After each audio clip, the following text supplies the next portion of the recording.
किसी लड़की शादी करना हो तो लड़की के माता पिता को क्या देखना चाहिए? आप यही देखते ना, कितना कमाता है, कौन से जॉब में है, इसका पैकेज क्या है। आप यही देखते हैं। इसकी जाति कौन सी है, आप यही देखते हैं। इसके माता पिता कौन है, परिवार, फैमिली बैकग्राउंड क्या है। धोखे में आ जाओगे ये सब देखोगे तो।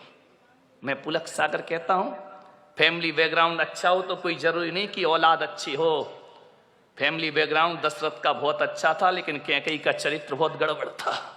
ध्यान रखिए, फैमिली बैकग्राउंड अच्छा होने से बेटा अच्छा होगा जरूरी नहीं है।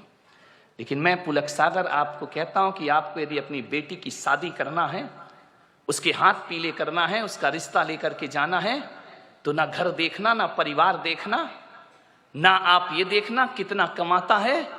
आप तो ये देखना कि जिस लड़के से अपनी लड़की की शादी कर रही हूं, उसके दोस्त कैसे हैं, उसके यार कैसे हैं, उसके मित्र कैसे हैं। अरे पिता जैसा है बेटा वैसे ही होगा, कोई जरूरी नहीं है। माता जैसी है बेटा वैसे ही होगा, कोई जरूरी नहीं है। ध्यान रखना। लेकिन ये बिल्कुल जरूरी है कि दोस्त जैसे होंगे लड़का वैसा। दोस्तों का बैकग्राउंड देखो, आप ये देखो किसके साथ उठता है, किसके साथ बैठता है, कहां जा। माँ बाप से छिपके काम करते हैं लड़के, माता पिता को पता नहीं चलता। और दोस्त सड़कों पे बाहर क्या करते हैं। किसी भी बेटी की शादी करो तो लड़के के दोस्तों के बारे में जानकारी जरूर लेना। यदि लड़का अच्छा होगा तो अच्छे लोगों की संगति में उठता बैठता होगा। वो लड़का यदि खराब होगा तो गलत लोगों की संगति में उठता बैठता। आदमी जैसे माँ बाप होते हैं वैसा नहीं होता, जैसे दोस्त होते हैं आदमी वैसा हुआ करता है। ध्यान रखिए। मान्यवर, एक सीख दी है मैंने आपको, इस पर कोई ध्यान नहीं देता है। आप बताइए ना, एक बेटा सही गलत किसकी वजह से होता है? बाप की वजह से, मां की वजह से नहीं मेरे भाई। एक शराबी बाप भी चाहता है कि मेरा बेटा शराब ना पिए। ध्यान रखना। एक जुआड़ी भी चाहता है कि मेरा बेटा जुआ ना खेले। और एक बेश्या भी चाहती है कि मेरी औलाद इस गंदगी में जीवन ना बिताए। ध्यान रखना। एक चोर ने भी ये सपना नहीं देखा होगा कि मेरा बेटा चोर बने।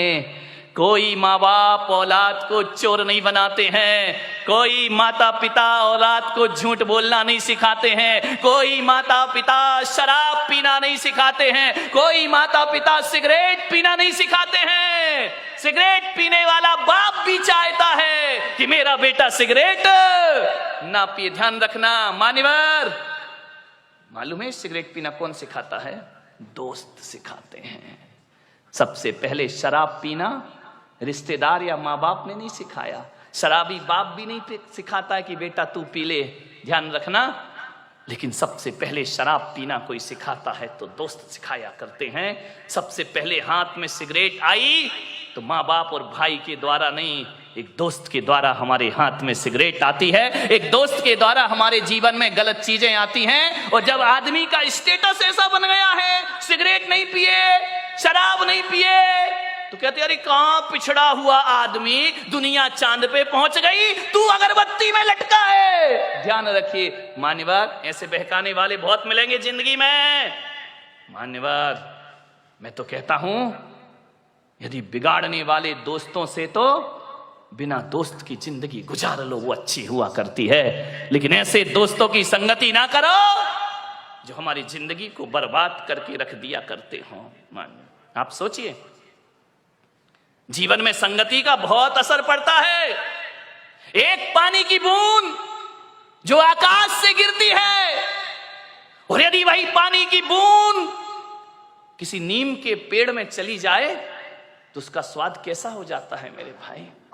बताइए। कड़वा हो जाता है। नीम जानते हो?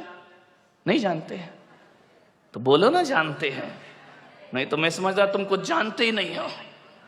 एक नीम के पेड़ में चला जाए तो स्वाद उसका कड़वा हो जाता है। वही पानी की बूंद गन्ने के खेत में चली जाए तो मीठी हो जाया करती है। वही पानी की बूंद यदि केले के पेड़ में चली जाए तो कपूर बन जाया करती है। वही पानी की बूंद यदि सांप के मुख में चली जाए तो हलाहल जहर बन जाया करती है। और वही पानी की बूंद नाली में चली जाए तो गंदी नाली हो जाती है। वही पानी की बूंद यदि समुद्र में गिर जाए तो खारी हो जाती है। और वही पानी की बूंद यदि सीपी के मुंह में चली जाए तो मोती बन करके निखर जाया करती है। बूंद एक ही है।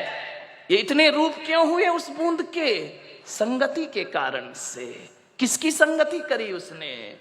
मोती बना सीप की संगति से और जहर बना सांप की संगति से। ध्यान रखें।